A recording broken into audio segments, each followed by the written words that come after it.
Pela fé, nós, os gentios, passamos a ser parte do povo do Messias. Você e eu, pela fé, estamos conectados a essa realidade espiritual. Nós fazemos parte do povo de Jesus, do povo do Cristo, família de Deus, mas isso juntamente com qualquer outro judeu que também compartilhe da mesma fé em Cristo.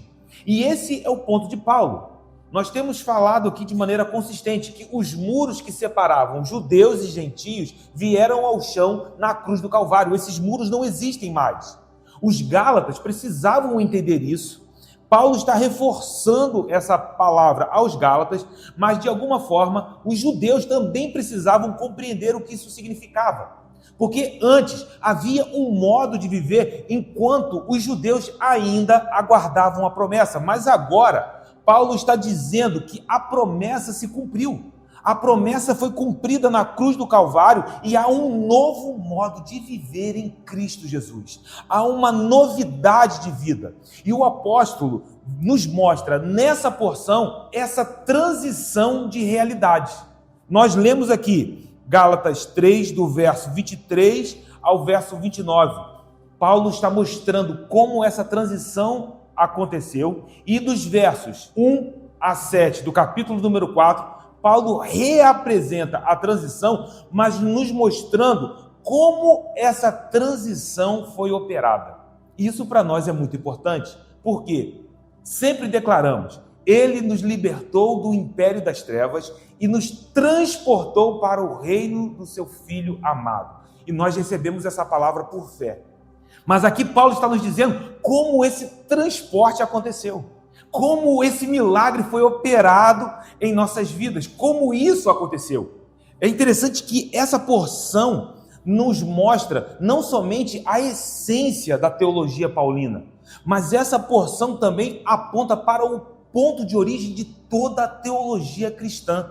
Então nós estamos estudando aqui hoje, nessa noite, um texto que podemos chamar de pérola dentro da teologia, porque aqui nós podemos sondar assuntos como a Trindade, a encarnação de Cristo, a expiação, regeneração. O texto que nós acabamos de ler aqui fala sobre o Espírito Santo, nova vida, espiritualidade. Tudo isso está incluído dentro desse texto. E não somente isso, parece que Paulo também aponta para o destino final. De alguma maneira, esse texto também é escatológico. Então você pode já ter aí como um ponto de partida que não seremos capazes de esgotar o que esse texto está dizendo. Nós poderíamos passar semanas meditando dentro desses versículos. Mas esses assuntos, que são inesgotáveis, estão contidos nesse texto como sementes. E eu gosto da ideia de uma semente, porque em uma semente está o DNA de uma árvore. O mesmo DNA que está na semente pode ser encontrado na gigantesca árvore.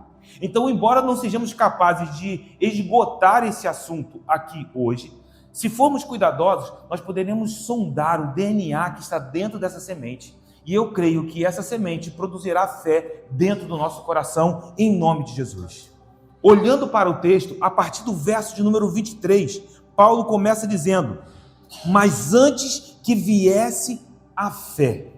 O que Paulo está dizendo? A fé em Jesus Cristo, que é aquele perfeito em fidelidade. A nossa fé está colocada nele. Mas a quem Paulo se refere quando ele diz nós? Porque ele diz, antes que viesse a fé, nós estávamos, esse nós aqui no meu texto está oculto, o sujeito está oculto no texto, mas sabemos que ele está falando, nós estávamos sob a tutela da lei. A quem Paulo se refere quando ele diz nós? Sob a tutela da lei, ele está apontando para os judeus. Entenda que sem a lei, o homem vivia debaixo do reino do pecado e não podia considerar essa realidade. O pecado não era levado em conta até a lei. E, novamente, aqui nós estamos estudando o DNA da teologia de Paulo. Se nós formos cuidadosos ao sondar esses versículos, nós poderemos ter aqui respostas de muitas outras perguntas que surgem quando lemos outras epístolas, por exemplo, como Romanos. Particularmente, eu vejam a epístola aos Romanos como uma epístola desafiadora. Aqui, de alguma maneira, nós podemos sondar aspectos dos ensinos de Paulo que nos ajudarão a responder outras perguntas, outras coisas que surgem em outros textos, em outras epístolas. Paulo está falando que antes eles viviam sob a tutela da lei. Romanos 5, verso número 13, nos mostra essa realidade.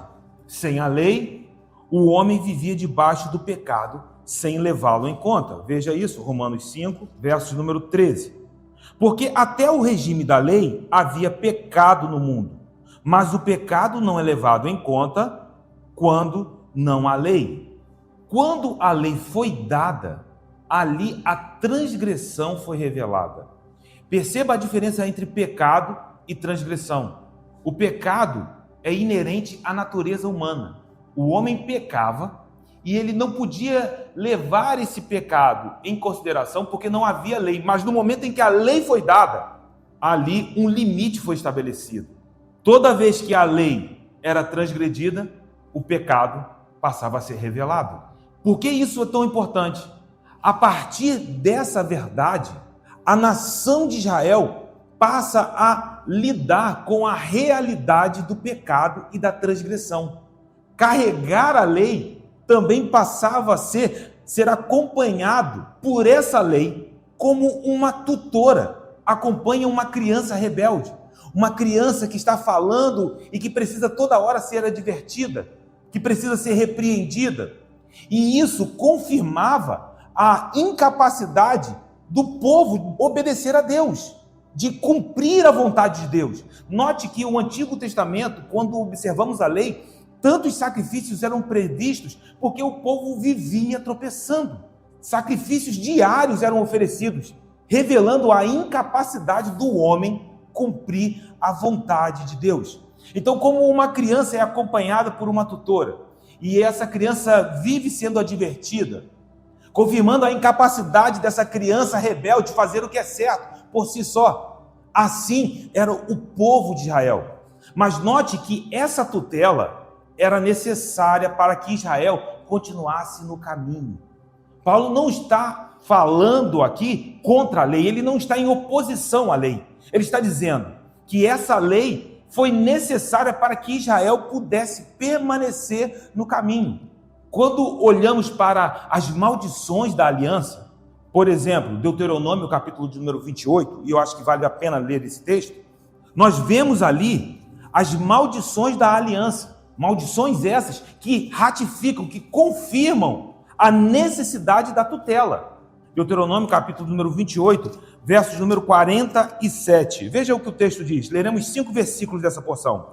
Porquanto não servistes ao Senhor teu Deus com alegria e bondade de coração, não obstante a abundância de tudo. Assim, com fome, com sede, com nudez e com falta de tudo, servirás aos inimigos que o Senhor enviará contra ti. Sobre o teu pescoço porá um jugo de ferro, até que te haja destruído. O Senhor levantará contra ti uma nação de longe, da extremidade da terra virá, como o vôo impetuoso da águia, nação cuja língua não entenderás, nação feroz de rosto, que não respeitará ao velho, nem se apiedará do moço. Ela comerá o fruto dos teus animais e o fruto da tua terra, até que sejas destruído, e não te deixará cereal, mosto, nem azeite, nem as crias das tuas vacas e das tuas ovelhas, até que te haja consumido. Aqui, de maneira profética, entendemos o que viria a acontecer com a nação de Israel. Esse texto está falando do cativeiro. E por que o cativeiro, de fato, aconteceu? Por causa da desobediência. A nação de Israel foi uma criança rebelde. A lei, uma tutora que acompanhava a nação.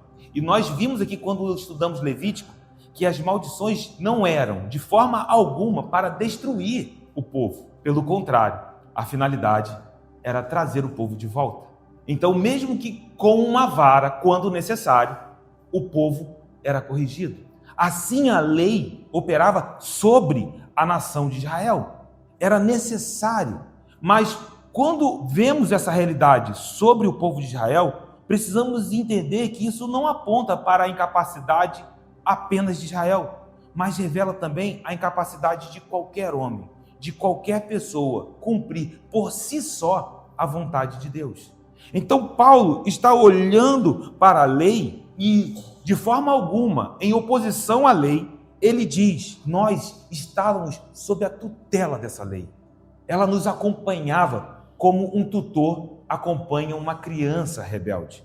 E o verso de número 23 prossegue porque ele diz: nós estávamos sob a tutela da lei e nela encerrados, confinados. O povo estava confinado a essa realidade. A lei, por melhor que ela fosse, porque nós já falamos aqui, a lei é boa, santa, ela é vida, mas a lei por si só jamais poderia transformar a natureza humana. O povo continuava sendo velha criatura. Israel precisava ser guiada pela lei debaixo dessa realidade, ainda como criaturas ou criação antiga. Nós precisamos entender que a lei foi dada em uma realidade em que o homem ainda é velha criatura. E sem a lei, qualquer um viveria entregue para sempre aos seus próprios pecados e condenado para a morte. Então, Paulo está olhando para essa condição e ele nos chama a atenção, porque ele diz: embora estivéssemos sob a tutela da lei e encerrados nela, porque ainda éramos velha criatura, essa condição não era o nosso fim. Esse confinamento tinha um prazo para terminar, e isso está no verso número 23. Se você olhar com cuidado, Paulo diz que sob a tutela da lei, encerrados nela, mas para essa fé que de futuro haveria de revelar-se. Que fé é essa? A fé em Jesus Cristo, porque Jesus é o cumprimento das promessas antigas, das promessas feitas a Abraão, e nele, no descendente de Abraão, as coisas velhas são superadas para vivermos novidade de vida. Entenda que até Cristo Jesus, todos estavam encerrados nessa realidade. O povo de Israel, mesmo com a lei, guardando a lei, eles ainda eram velhas criaturas. Mas quando Cristo veio, ele veio para que nós tivéssemos vida e vida com abundância. A nossa natureza foi transformada em Cristo Jesus. Então, quando Paulo diz que nós fomos arrancados dessa era perversa, eu quero te dizer, meu irmão, que isso transforme a tua mente. E à medida que a nossa mente é transformada, que essa metanoia acontece, a nossa conduta também seja afetada. Em nome de Jesus. Paulo está olhando para os judeus e dizendo: nós estávamos sob a tutela da lei, encerrados nela, mas tudo isso tinha um prazo, até que a fé fosse revelada, até que a fé viesse, até que a fé em Cristo pudesse então ser revelada a nós. E ele prossegue no verso de número 24, de maneira que a lei nos serviu de aio para nos conduzir a Cristo, a fim de que fôssemos justificados por fé. Paulo tem clareza a respeito da lei, que é boa e santa. Ela tem uma função. Qual a função da lei? Um aio. A NVI, um tutor. E o que isso significa? Quando sondamos esse texto no grego, nós encontramos a palavra paidagogos, que dá origem a pedagogo. Então, aqueles que trabalham na área de educação entendem o que isso significa. Mas o sentido de paidagogos no grego clássico tem uma conotação um pouco diferente do nosso sentido moderno de pedagogo. Porque quando pensamos em pedagogo no sentido moderno, nós pensamos naquele que ensina. E o paidagogos, lá no século I, era um escravo que tinha uma função muito específica. Esse escravo recebia a missão de acompanhar o menino livre, o filho de um homem livre. E então, onde quer que esse menino fosse, lá estava o paidagogos. Entenda, se ele fosse à escola, esse tutor precisava acompanhar o menino. E lá ele ficaria esperando as lições terminarem, e esse paidagogos traria o menino para casa e ele ainda tinha uma responsabilidade de verificar se o menino havia aprendido a lição. Então ele iria para a escola com o menino, ele seria o escravo que levaria a mochila, os pertences desse menino, ele esperaria esse menino até as aulas terminarem, ele traria o menino de volta e testaria a memória do menino, fazendo ele citar o que ele havia aprendido. Você pode fazer a conexão disso quando olhamos para a lei e o povo de Israel. A lei, de alguma forma, acompanha o povo de Israel e eles precisavam memorizar isso, eles precisavam guardar isso em suas memórias. Por isso que, por vezes, nós vemos o Antigo Testamento dizendo e reforçando: lembrem dos estatutos do Senhor, lembrem das prescrições, porque essa era a função do pedagogos no século I. Era aquele que acompanhava o menino e testava a memória do menino para ver se de fato ele tinha aprendido. Ele precisava verificar se o menino estava aprendendo e até reforçar as boas maneiras com o uso, se necessário, de vara. Você pode entender o que acontece com Israel no Antigo Testamento? Mas a duração da necessidade dessa função, desse escravo, desse pedagogos, se estenderia por um tempo necessário, que seria marcado até o ponto de amadurecimento desse menino. Quando ele amadurecesse, ele não precisaria mais do tutor.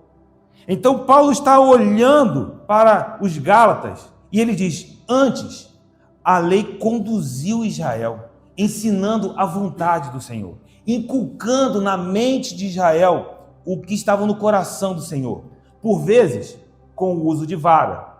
E você pode entender a imagem quando nós olhamos aqui para, por exemplo, os juízos de Deus, como o cativeiro, como inimigos que se levantaram contra a nação de Israel, contra a nação de Judá. Então a lei acompanhou a nação, fazendo com que eles pudessem entender as lições, trazendo essas lições e testando essas lições na memória do povo. Mas agora, Paulo diz, a lei completou a sua função, porque o objetivo da lei era nos trazer até Cristo. Agora, em Cristo, nós podemos deixar as coisas de menino.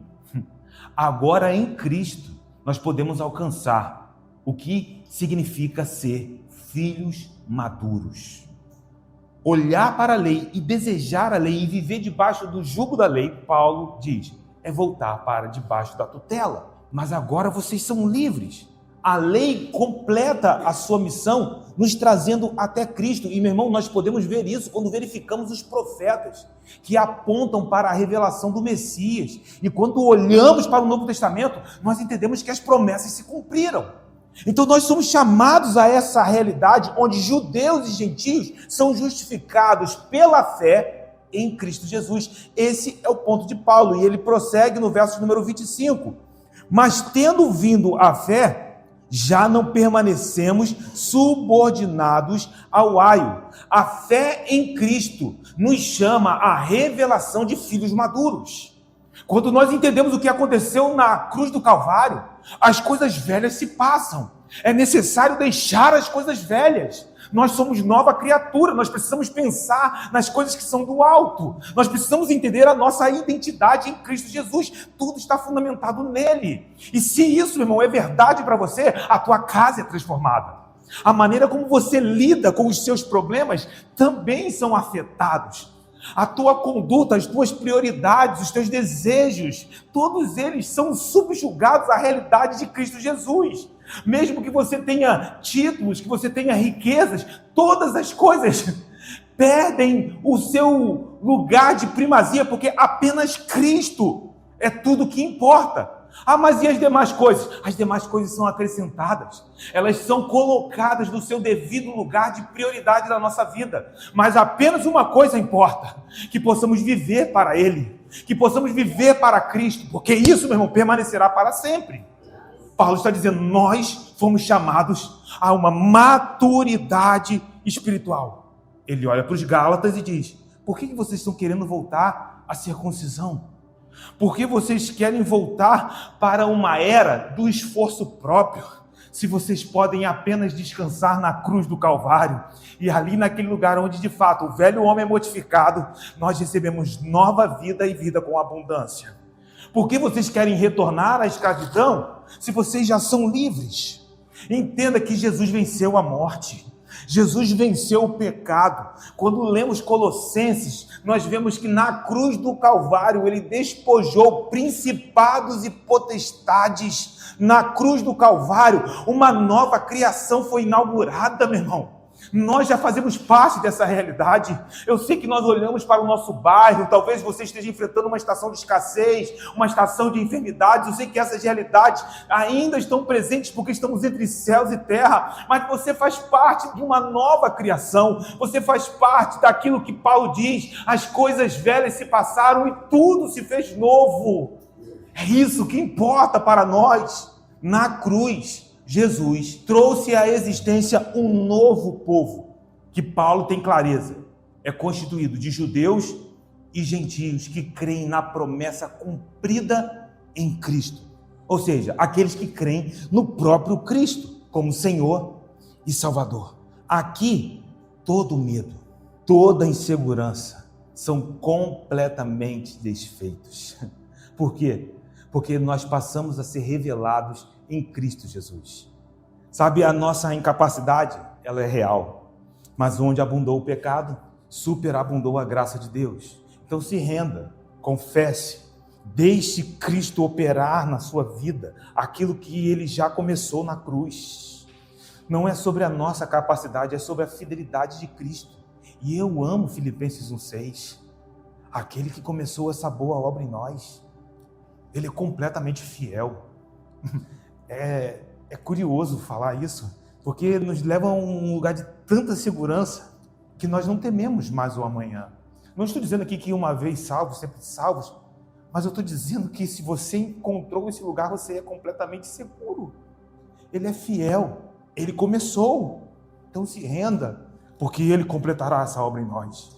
Glórias a Cristo Jesus. Paulo prossegue no verso de número 26, e ele diz: pois todos vós, coloque a tua mão sobre o teu coração, você também que está aqui, todos vós sois filhos de Deus mediante a fé em Cristo Jesus. Aqui parece que Paulo tira os olhos dos judeus, porque ele estava falando sobre aqueles que estavam sob a tutela da lei. Mas agora ele parece tirar os olhos dos judeus e olhar nos olhos dos gálatas, olhar nos olhos dos gentios. E ele diz: nos olhos dos gálatas, vocês entenderam? Vocês sabem quem vocês são realmente? Vocês são filhos de Deus mediante a fé em Cristo. É a identidade de vocês. Mas é que você não tem ideia do que eu estou passando lá fora. Posso não ter ideia, mas quando eu olho aqui para a palavra, eu recebo a revelação de quem nós somos nele. As promessas feitas a Abraão se cumpriram. É tão lindo a gente ler as histórias de Abraão, mas como é poderoso saber que as promessas que foram feitas àquele homem há milhares de anos atrás se cumpriram em Cristo Jesus, e essas promessas estão nos alcançando aqui nessa noite.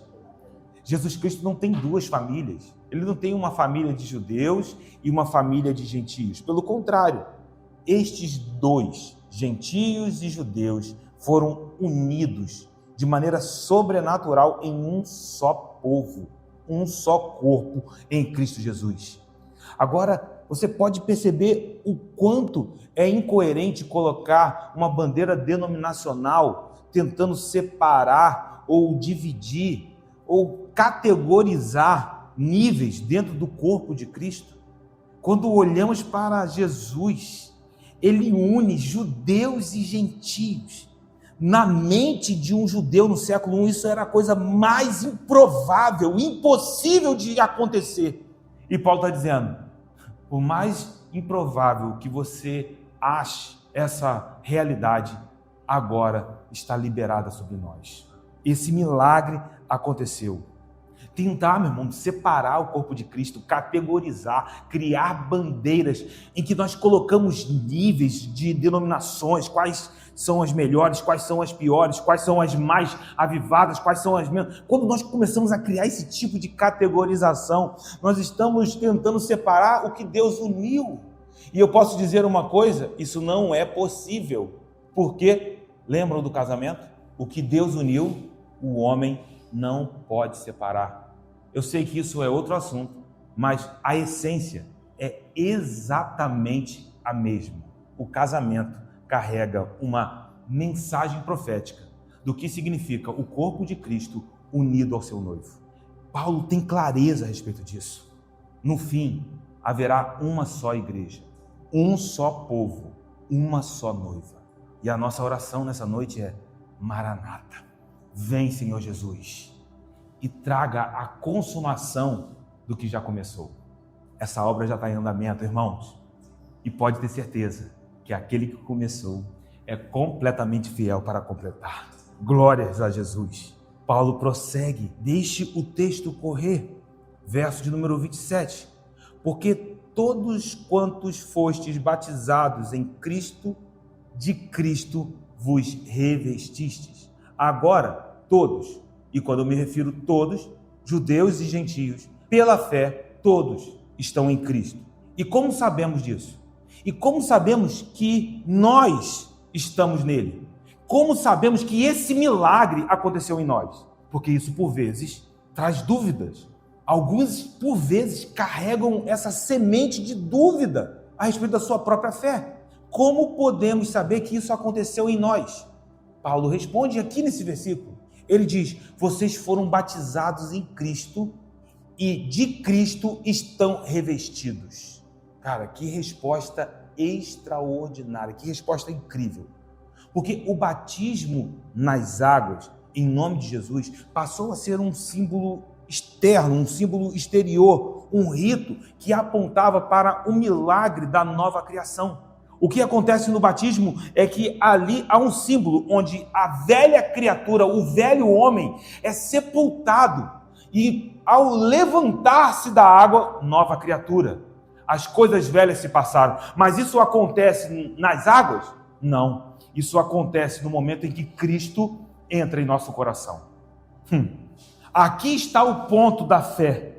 O novo homem que é trazido à existência. Quando ele é batizado no Espírito, em um só Espírito e em um só corpo, em Cristo Jesus. É isso que nós vemos em 1 Coríntios, capítulo 12, verso número 13. Pois em um só Espírito, todos nós fomos batizados em um corpo, quer judeus, quer gregos, quer escravos, quer livres. E a todos nós foi dado beber de um só Espírito. Ou seja, no momento em que nós recebemos a Cristo Jesus, um milagre acontece. É isso que o batismo simboliza. Quando nós olhamos para o batismo nas águas, aquele rito está apontando para uma realidade interna, que já é real dentro dos nossos corações, que já é real dentro das nossas almas, que já aconteceu no momento em que, mediante a fé, nós recebemos a Cristo, que nós fomos salvos, que nós fomos feitos nova criatura. E, meu irmão, eu vou te dizer que Paulo avança. Ele jamais desvincularia o batismo nas águas do batismo no Espírito. Mas Paulo também tinha clareza de que o batismo nas águas só teria razão de ser realizado por causa de que todo cristão é batizado pelo Espírito Santo. Paulo jamais poderia pensar que o povo do Messias é trazido à existência quando ele é batizado nas águas. Paulo tinha certeza de que ele se tornou nova criatura quando ele estava ainda no caminho de Damasco. E ele foi ao chão quando ele se encontrou com Jesus Cristo naquele lugar. Somente dias depois ele foi batizado. Mas durante esse período, Paulo já era nova criatura. Ele já tinha certeza disso. E eu quero declarar que essa verdade também é real sobre nós. Assim, uma vez que nós fomos batizados em Cristo no Espírito, que isso faz parte da nossa realidade, nós também viveremos revestidos pelo próprio Cristo. Ou seja, a sua identidade é diferente, a sua conduta é diferente. Aquilo que as pessoas olharão e perceberão será diferente. As coisas velhas se passam. E talvez você diga, mas Zeca, ainda há coisas que precisam ser vencidas. Essa noite é uma boa oportunidade para que você possa sondar isso na tua conduta. Você já é nova criatura. Se aproprie de quem você é nele. E isso não vem de você. Deixe o fruto do Espírito ser produzido e veja que a Epístola de Gálatas vai nos levar a esse ponto. Nós lemos muito, talvez o texto mais lido da Epístola aos Gálatas seja o capítulo 5, quando lemos sobre o fruto do Espírito. Mas Paulo está apontando aqui, nesse ponto da Epístola, para o lugar onde tudo começa. Cristo agora habita em nós. O Espírito habita em nós. E você sairá daqui, meu irmão, para viver essa realidade. Eu vou dizer que isso tem acontecido na nossa vida, na nossa família. Jamais diria a vocês que eu alcancei ou que a Bia alcançou, mas eu tenho visto esse milagre sendo gerado dentro da minha casa. E eu sei que o Espírito Santo vai nos levar a mais. Essa noite é uma noite de avanço. Então nós sairemos daqui revestidos de Cristo. Nós sairemos daqui para manifestar essa realidade onde nós fomos aceitos diante de Deus. Mas tudo isso baseado em Cristo. Paulo prossegue no verso de número 28. Ele disse que nós fomos batizados em Cristo, que de Cristo fomos revestidos. O verso 28 diz, dessarte não pode haver judeu nem grego, nem escravo nem liberto, nem homem nem mulher, porque todos vós, eu repito isso de maneira enfática, todos vós sois um em Cristo Jesus. Essa unidade é exposta claramente aqui. Não importa a sua etnia, judeu ou grego, independente da sua classe social, não importa se é escravo ou liberto, até aqueles que tentam fazer algum tipo de distinção entre homens e mulheres a fim de atribuir privilégios entre gêneros, não será sobre homem ou mulher. Aqui, Paulo está dizendo, todos nós, e receba isso no teu coração, seja como uma marca dentro da tua alma. Paulo vai usar essa expressão, eu vou dizê-la aqui, que isso seja um selo na tua jornada, um selo do Espírito na tua jornada. Todos nós somos um em Cristo. Note que Paulo não está extinguindo as relações sociais, mas o que ele está fazendo, Zeca? Ele está subjugando todas essas coisas a Cristo. Ainda estamos com os pés na terra, contudo, Cristo, ele veio a nós, ele nos resgatou. E em Cristo nós podemos discernir todas as coisas. Nós podemos discernir a relação marido e mulher. Nós podemos discernir a relação empregado-patrão. Nós podemos discernir as nossas amizades. Nós podemos discernir as relações de autoridade. Nós podemos discernir todas as coisas. Eu oro pela revelação do Espírito, esse fruto do Espírito, esse dom do Espírito sobre as nossas vidas. Nós podemos discernir todas as coisas no Espírito e realizar a vontade do Pai. Peça ao Senhor direcionamento naquilo que você tem para resolver no dia de amanhã, porque eu creio, meu irmão, que Ele tem luz para o teu caminho. Não há essa questão de ser rico ou ser pobre. E infelizmente alguns tropeçam nisso, se perdem nas aparências, mas nessa noite eu creio que os nossos olhos estão sendo abertos, iluminados para realidades espirituais. Meu irmão, creia no que Deus fez na tua vida, que todo sentimento de inferioridade, sentimentos de engano, mentiras a respeito da tua identidade sejam quebrados e desfeitos em nome de Jesus. Mentes iluminadas pelo poder de Cristo, nós podemos discernir essas coisas. O verso 29 diz, e se sois de Cristo, entenda isso, se você é verdadeiramente de Cristo, também sois descendentes de Abraão e herdeiros segundo a promessa. Só podemos discernir as realidades espirituais por causa do que está sendo dito aqui. Por quê? Porque qual é o penhor da nossa herança? Efésios 1 nos diz, o Espírito Santo de Deus. Quando Paulo fala sobre toda sorte de bênçãos espirituais em Cristo, ele começa a trazer uma série de bênçãos que recebemos no Pai, que recebemos no Filho e que recebemos do Espírito. E do Espírito, Paulo diz, ele é o penhor da nossa herança. O que ele está dizendo? Já há algo da nossa herança que está nas tuas mãos. E é esse penhor que te capacita a discernir as coisas. Meu irmão, isso é extraordinário. Se somos de Cristo, somos descendentes de Abraão, logo, herdeiros segundo a promessa que se cumpriu no descendente de Abraão. Paulo está falando sobre isso na epístola. E quem é o descendente de Abraão? Jesus. Por causa de Jesus. Deixe isso penetrar dentro do teu coração. Por causa de Jesus, nós temos o Espírito Santo. E Ele nos ensinará todas as coisas. Ele nos ensinará o que será preciso fazer. Ele está conosco todos os dias, para sempre. Percebe que quando você se sente sozinho, isso é uma percepção distorcida da tua herança? Porque o penhor da tua herança é a presença do Espírito, que estará contigo todos os dias. Precisamos avançar e pedir, Senhor, transforma a nossa mente. É por isso que a gente está aqui, meu irmão, para ser transformado pelo poder da palavra. Esse texto, como eu disse, ele traz o núcleo da teologia cristã. Ele está falando de regeneração, mas também está falando de transformação de vida, novidade de vida.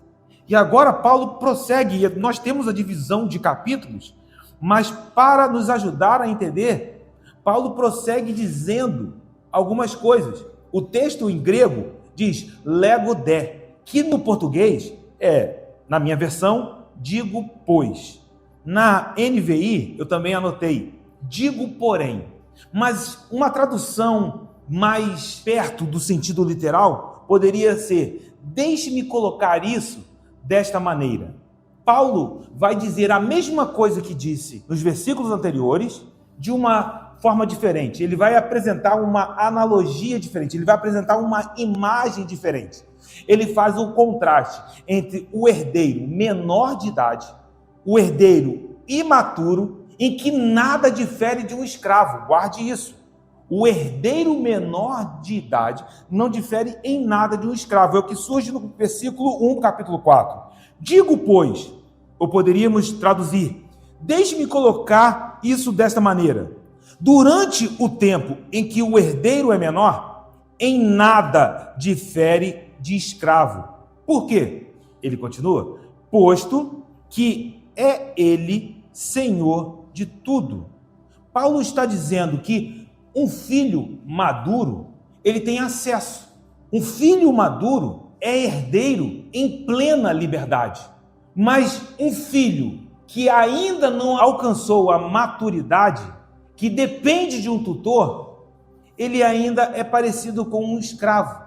Uma criança que é cercada de restrições, que não pode fazer o que simplesmente quer. E aí, nesse sentido, mesmo sendo um filho que o seu pai é dono de todas as coisas, é o dono da casa, a criança, mesmo sendo herdeira, não tem poder para fazer o que quer, porque ainda é imaturo. Ou seja, ela não recebeu sua liberdade, ela ainda é semelhante a um escravo que possui a sua liberdade restringida, possui acesso restringido. Mas o verso 2 prossegue, ele diz, mas este, que é o herdeiro menor, está sob tutores e curadores, até ao tempo predeterminado pelo pai. O que Paulo está dizendo é imaturo, mas há um prazo determinado. Lembra que eu disse que Paulo está falando as mesmas coisas dos versículos anteriores de uma maneira diferente? Ele está dizendo que há um prazo para essa imaturidade. Meu irmão, eu oro, Jesus realiza essa obra em nós. Porque o herdeiro menor não está restringido para sempre. E isso deve nos trazer paz. Porque, meu irmão, ainda precisamos avançar. Existem coisas que estão liberadas no mundo espiritual para nós, mas ainda não acessamos porque o Pai está esperando que venhamos nos posicionar de formas específicas, que venhamos entender o que aconteceu na cruz do Calvário, que venhamos compreender a revelação. Entenda, já é seu. Mas nós precisamos compreender o que isso significa. Por um período, ele está debaixo da autoridade de tutores e curadores. É o que o verso 2 está dizendo, mas o tempo é determinado por quem? Pelo Pai. Ele está no controle dessa obra nas nossas vidas. Como Paulo está olhando para a lei e dizendo, olha, essa estação tinha um tempo determinado. É como se Paulo estivesse olhando para o povo de Israel e dizendo, tudo isso também tinha um tempo determinado. E para nós aqui hoje também. Há um tempo de avanço. E veja que é interessante que no contexto greco-romano do século I, na sociedade greco-romana, era comum que até os 14 anos de idade o herdeiro estivesse sob o controle de um tutor, que o próprio pai designava em testamento. E aí, então, ao chegar à idade de 14 anos, ele ainda continuava debaixo de uma tutela, que passava a ser uma curadoria. Até os 25 anos, ele estava sob um curador. E isso é atestado até mesmo em alguns documentos que apontam para a cultura greco-romana no século I. E veja por que isso é importante. No Antigo Testamento, o povo de Israel, a nação de Israel, fora redimida da escravidão. O que eu estou dizendo? Eles foram libertos do Egito. Foram trazidos para o deserto do Sinai para uma peregrinação em direção à terra prometida. No meio do deserto, Deus dá a lei. Nós falamos muito sobre isso no livro de Levítico. A nação de Israel foi trazida à existência no meio do deserto. Eles tinham a bênção da aliança com o Senhor, que fora firmada com Moisés no Monte Sinai. Essa era a realidade do povo de Israel. Mas ainda assim, estavam debaixo da natureza do pecado. Estavam debaixo da natureza da antiga criação. O Espírito Santo no Antigo Testamento vinha. Mas o Espírito Santo habitou em alguém no Antigo Testamento? Não, ele vinha, capacitava algumas pessoas para fins específicos, para missões específicas, capacitava juízes, capacitava profetas, mas depois o Espírito Santo voltava. Ou seja, eles tinham uma bênção, mas ainda era só uma parte, eles estavam debaixo de uma restrição. Eram herdeiros, mas ainda eram menores de idade. E por isso, ainda não experimentavam a plenitude da intimidade com Deus, a plenitude da liberdade prometida. Eles tinham a lei, mas ainda eram velhas criaturas. Ou seja, estavam debaixo de tutores, estavam debaixo de curadores. Por mais extraordinárias que as experiências no Antigo Testamento tivessem sido, e eu quero que você preste atenção nisso. Quantas vezes não lemos os relatos, as narrativas do Antigo Testamento e ficamos impactados?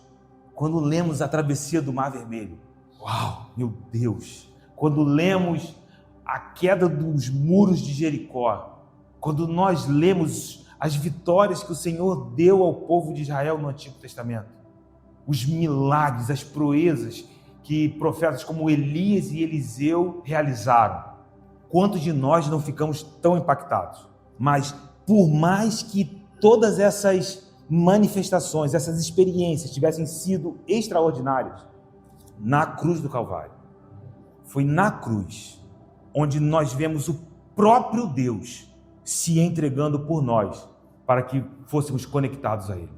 O maior milagre aconteceu na cruz do Calvário. E como isso precisa posicionar o nosso coração. Por vezes eu sinto que nós estamos vivendo um evangelho anacrônico. Estamos vivendo como se estivéssemos sendo guiados por tutores. Aquele povo que viveu todos esses milagres não teve a experiência que você está tendo aqui hoje. Eles nunca souberam na vida deles o que é ser habitado pelo Espírito Santo de Deus. Nunca. Percebe que às vezes a gente está vivendo um evangelho anacrônico. Todas essas coisas foram sinais. O Antigo Testamento estava apontando para o cumprimento da promessa. E então Paulo está chamando a atenção dos Gálatas, porque de alguma forma aqueles homens estavam retornando para a lei, estavam voltando para debaixo da tutela de alguns tutores, voltando para debaixo da curadoria de alguns curadores. Estavam retornando à escravidão. E Paulo está sacudindo os Gálatas e dizendo: o Espírito Santo de Deus habita em nós. E por isso amanhã você vai ser um marido melhor. E por isso amanhã você vai ser uma esposa melhor. E por isso amanhã você será melhor do que você foi hoje. Porque aquele que começou essa boa obra, ele completará até o dia de Cristo. Você viverá mais dependente do que aconteceu na cruz do Calvário. E por isso o fruto se manifestará.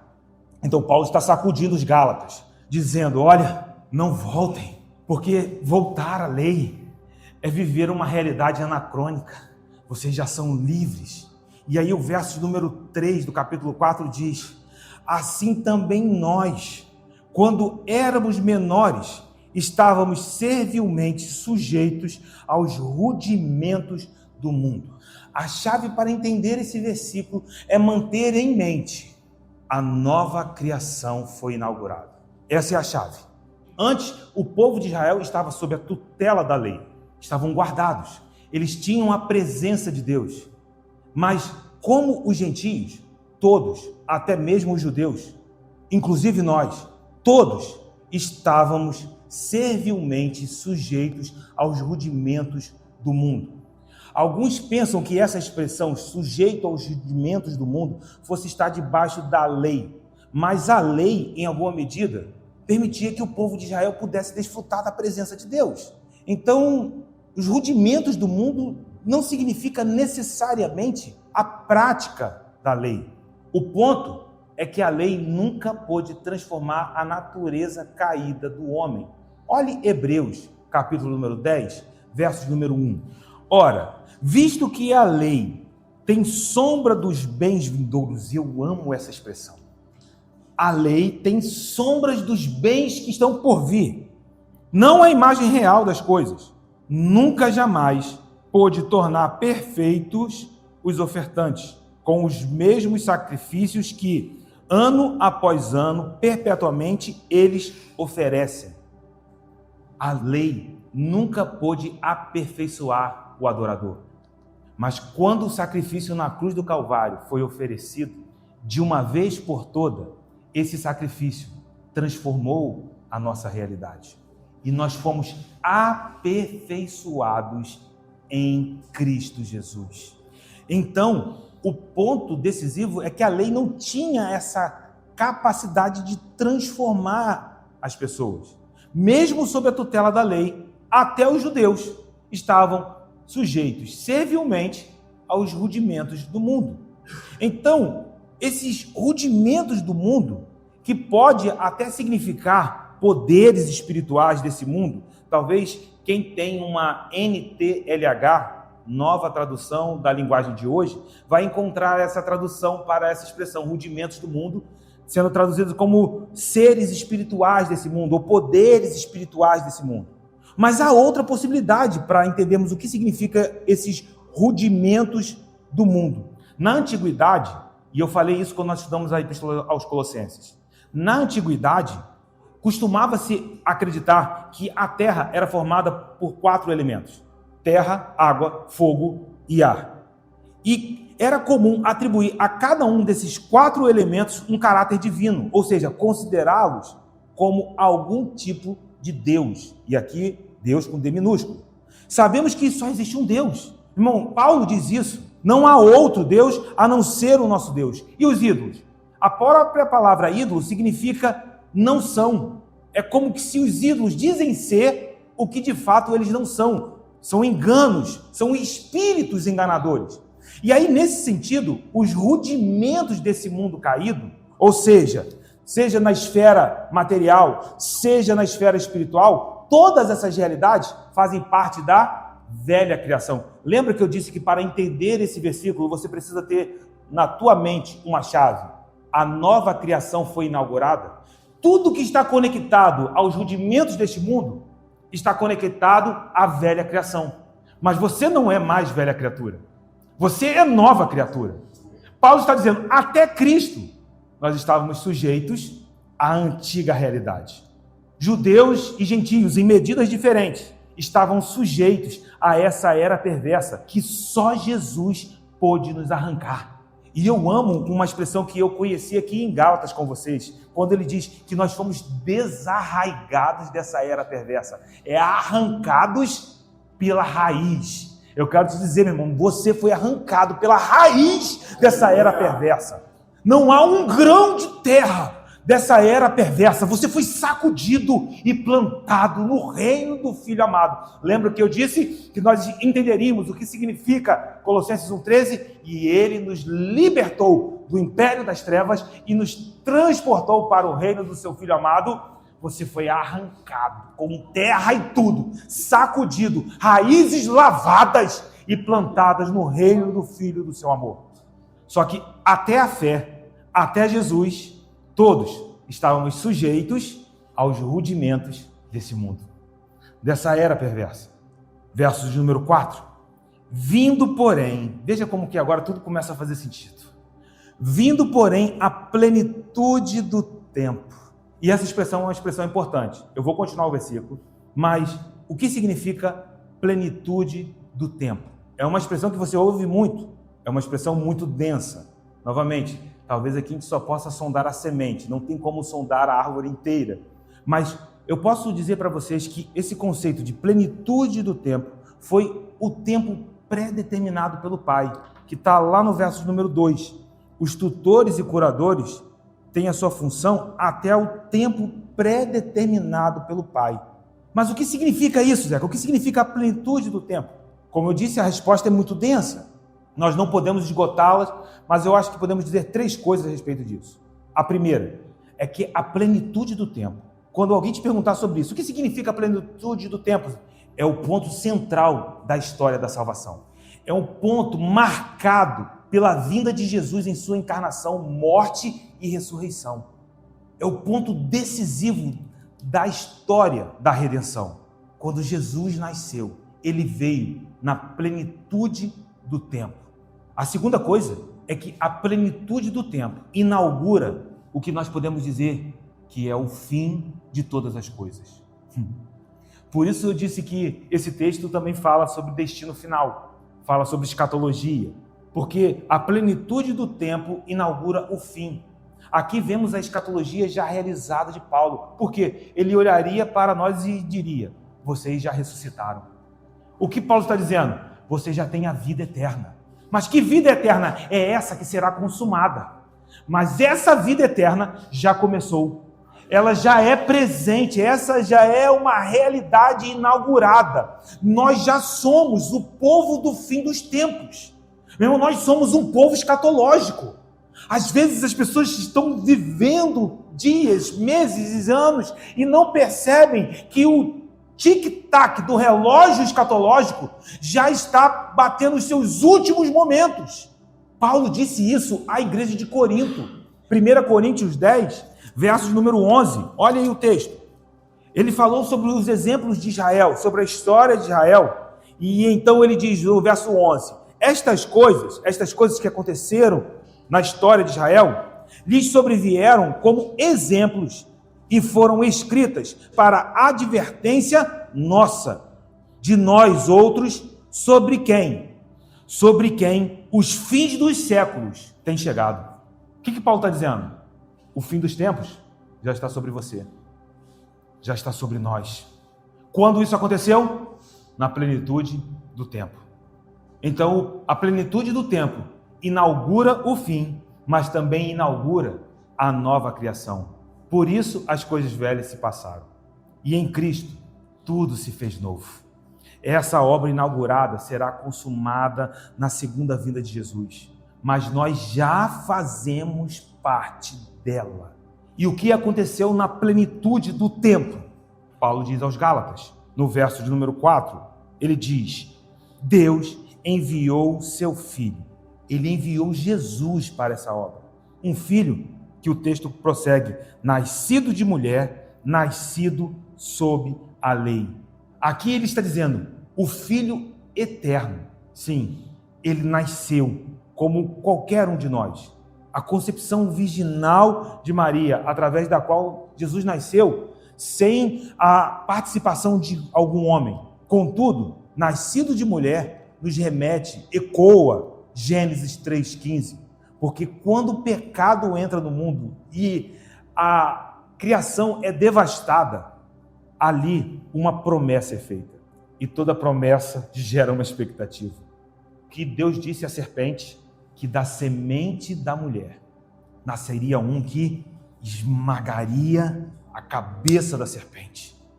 Paulo está olhando para Jesus e ele pode ouvir o eco dessa promessa se cumprindo. E se nós estivermos certos sobre esse eco de Gênesis, nós vemos aqui os rudimentos desse mundo, essa era caída, os domínios materiais, os domínios espirituais, potestades, principados, todos os aspectos dessa era perversa sendo completamente despojados por Jesus na cruz do Calvário. Começou. Paulo está olhando para a obra de Cristo Jesus. Percebe quanto há de informação nesses 14 versículos que nós lemos aqui nessa noite? Paulo está falando de redenção. Paulo está falando de promessas que estão sendo cumpridas. Mas ele também diz que esse que é nascido de mulher é nascido sob a lei. Jesus nasceu, mas ele não veio para revogar a lei. Jesus veio para cumprir a lei. Mas entenda que a obrigação de cumprir a lei não era um fardo para Jesus, não.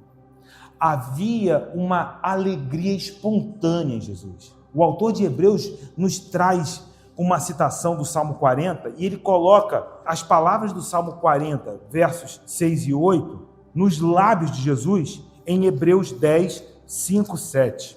Vamos ler Hebreus 10, 5, 7. Lembrando que nós estamos lendo uma citação do Salmo 40, uma promessa que se cumpriu em Cristo. Hebreus 10, verso de número 5, diz: por isso, ao entrar no mundo, ele está falando do Cristo, ele está falando da encarnação. Ao entrar no mundo, diz: sacrifício e oferta não quiseste, antes um corpo me formaste. Não te deleitaste com holocaustos e ofertas pelos pecados.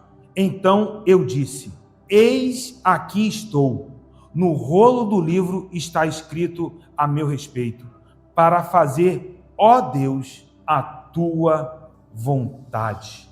Quando você vai ao Salmo 40, a atmosfera do Salmo é aquele que se agrada em fazer a vontade do Senhor. Essa era a realidade interna do coração de Jesus. Jesus, ele se alegrava em fazer a vontade do Pai. Então não foi um fardo cumprir a lei. Pelo contrário, era uma alegria para Jesus cumprir a lei. Ele cumpriu a lei perfeitamente.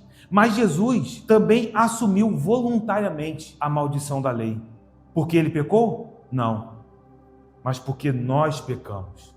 Ele assume a maldição da lei no meu lugar. Ele assume a maldição da lei em nosso lugar. Ele não tinha pecados, mas nós, sim. Nós estávamos destinados à morte. Meu irmão, não tinha esperança de eternidade. Quando eu começo a meditar nessa realidade, como o meu coração transborda, o medo da morte é arrancado de nós. Então Jesus tomou sobre si o castigo que nos trouxe a paz. Sobre as suas pisaduras, você foi sarado. E talvez você diga: mas Zeca, era uma cruz, de fato, que doeu como se fosse no meu corpo. Aquela coroa de espinhos provocou dor em Jesus, como provocaria na tua cabeça. Aqueles cravos sendo atravessados nas mãos do nosso mestre provocou uma dor, como se você tivesse a tua mão sendo atravessada por cravos. Irmão, a dor que ele suportou, nós não suportaríamos.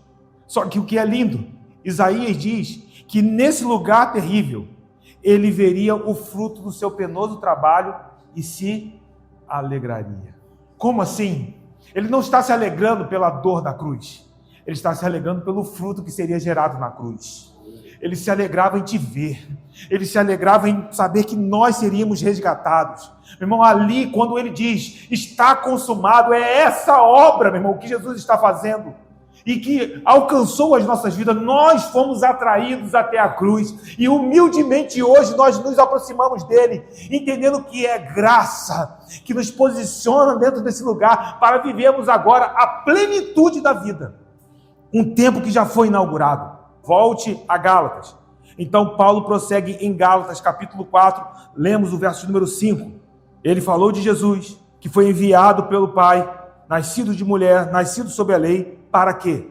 para resgatar os que estavam sob a lei, a fim de que recebêssemos, coloque a tua mão no teu coração, meu irmão, a fim de que recebêssemos a adoção de filhos, judeus e gentios, condenados sob a lei, os judeus que fracassaram em cumprir a lei, que tropeçaram em cumprir a lei, que tropeçaram em receber o próprio Messias, mas também nós, os gentios, porque sequer nós fazíamos parte do povo da aliança. Todos estavam encerrados debaixo da maldição da lei e juntamente condenados com ela. Mas Jesus, receba no teu coração, nos resgatou do império das trevas. Ele nos resgatou para que recebêssemos, isso, tem fé aqui nessa noite, para que recebêssemos a adoção de filhos.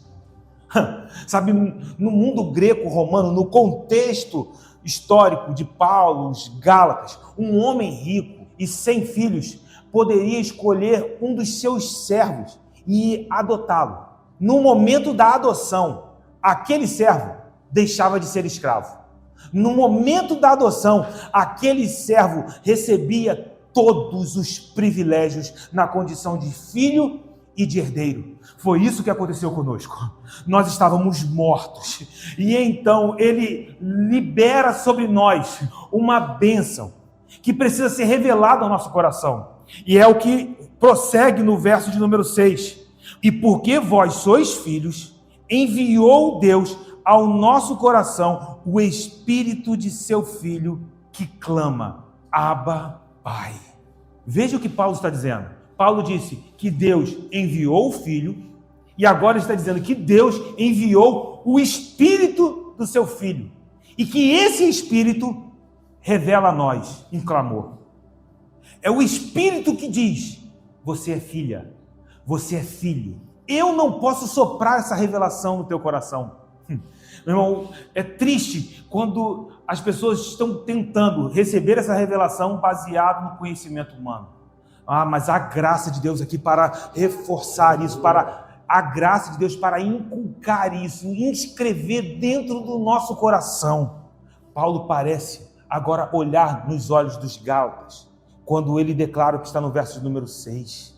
Foi o Espírito que revelou ao coração de vocês que vocês são filhos.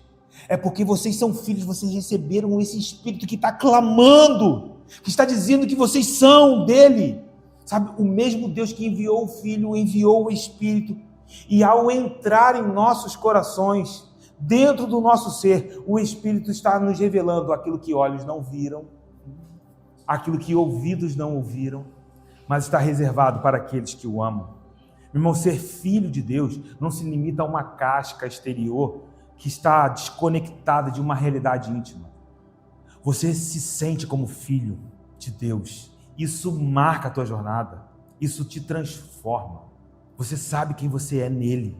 É o Espírito que nos move intimamente ao clamor mais profundo da nossa alma. Abba, Pai. E a expressão Abba é uma expressão íntima. Nenhum judeu chamaria outro de Abba, mesmo sendo filho. Apenas as crianças, os pequeninos, que corriam até as abas das vestes dos seus pais e puxariam, dizendo, Abba. É uma oração de intimidade. É essa oração que nós podemos fazer aqui nessa noite. E sabe o que é mais lindo? É que Paulo sabia que isso era o cumprimento de promessas antigas. Quando você lê Ezequiel, capítulo de número 36, verso de número 26, olha o que ele diz: dar-vos-ei coração novo, e porei dentro de vós espírito novo. Tirarei de vós o coração de pedra, e vos darei coração de carne. Porei dentro de vós o meu espírito, e farei que andeis nos meus estatutos, guardeis os meus juízos e os observeis. O que Paulo tem em mente? Eu conheço essas promessas. Ele nos prometeu que o seu Espírito seria colocado dentro de nós. No Antigo Testamento eles nunca viveram isso. Por quê? Eram menores. Mas, meu irmão, hoje nós podemos falar aqui a vocês, e eu oro para que possamos falar como a filhos maduros. Em nome de Jesus, Eu oro para que possamos estar falando aqui e falando a filhos maduros. É tempo de amadurecer, de avançar, de se apropriar de quem nós somos em Cristo Jesus. E então lemos o último versículo dessa noite, o verso número 7, Gálatas 4, 7 diz: de sorte que já não és escravo, receba em nome de Jesus, porém és filho, e sendo filho, também herdeiro por Deus. Se temos o Espírito, isso quer dizer que nós não estamos mais sujeitos aos rudimentos dessa era perversa, aos rudimentos desse mundo. Nós somos filhos, e se somos filhos, nós somos herdeiros de Deus. Aqui encontramos a ousadia para enfrentar as acusações, para enfrentar os medos, para enfrentar os enganos que tentam assombrar e distorcer a nossa identidade. Que todas essas tentativas sejam quebradas em nome de Jesus. As nossas casas, Senhor, as nossas vidas, as nossas condutas, as nossas palavras, as nossas prioridades, que sejam definidas por essa realidade. Meu irmão, você não pode agir como se fosse um escravo desse mundo, porque você não é isso em Cristo. Que os seus olhos espirituais se abram. Jesus nos resgatou para sermos verdadeiramente livres.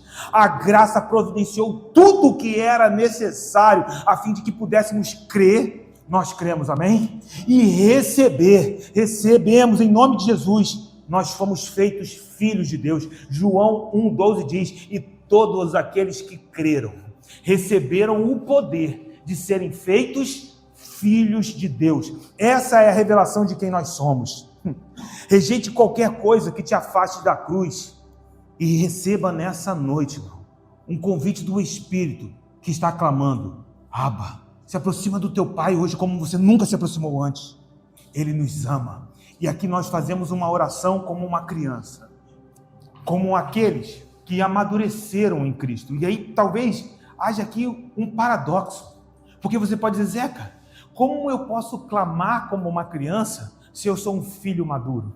Entenda que o filho maduro é aquele que continua dependendo do Pai, é aquele que entende que é graça. Quanto mais dependemos do Pai, mais maduros nos tornamos, e então nos apropriamos da nossa herança. Aqui nós oramos, e coloca a tua mão sobre o teu coração como uma criança. Abba, muito obrigado por nos dar o pão, muito obrigado por nos dar o ar, muito obrigado por nos dar tudo aquilo que precisamos. Mas sabemos que precisamos olhar para muito mais do que apenas as aparências, Abba, e olhar para aquilo que é espiritual e eterno, porque se estamos vivendo o que estamos aqui desfrutando, é porque um dia